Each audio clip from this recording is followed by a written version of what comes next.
Aloha, guys. I fed all the street cats and gave them fresh water. There was a lot of people out there, a lot of homeless, a couple dogs, and I didn't see Spotted Cat. She's usually always there. Today is August 16th. 8-16. This day has important meaning for me. When I was growing up in South Texas, whenever I saw some wet cement, an empty bathroom stall, or a blank wall, I would graffiti etch, write with a pen my code, my tag, my emblem, my mark, whatever you want to call it, 8-16. And the little Punisher skull is written all across South and Central Texas by me. I got the numbers from my sales job from selling newspaper subscriptions for the San Antonio Express News. My first job, which I worked from the age of 14 until 18. It was the most important part of my life because it had the greatest effect on the person I would ultimately become.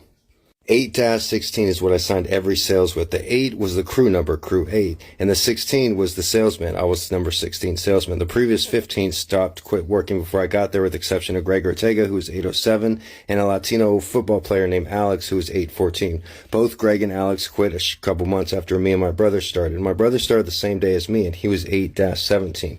I was always the top salesman, the person with the most sales, and my brother was usually low man for the group, but he was more of a mascot for the entire crew. When my good friend Benny started working and he joined, he was 8-42, and 42 became his lucky number. 8 and 16 have always been my lucky numbers too, ever since that first job at the newspaper. Another good friend, Jonathan, was 8-56. Me, Benny, my brother, and Jonathan would go on to be friends for many years. I talk about each of them in my first book, Gonzo Education, available on Amazon. I go into more detail about my job as a door-to-door newspaper salesman. The job was the most important job I ever had, but looking back, it was quite dangerous. Even though our boss, John, the guy who would drop us off and pick us up from each of our individual houses every day, taught me more about life than any other adult, he didn't really have my best interests in mind.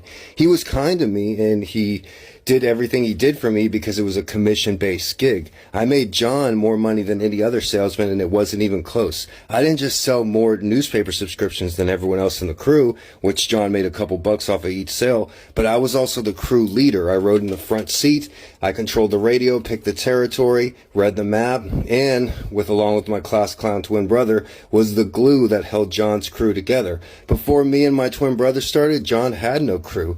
John was working and assigned the wealthy northeast side of San Antonio, and very few parents in wealthy subdivisions are going to let their 13, 14, or 15-year-old kids go off with some strange man in some beat-up old van all across South Texas to sell newspaper subscriptions.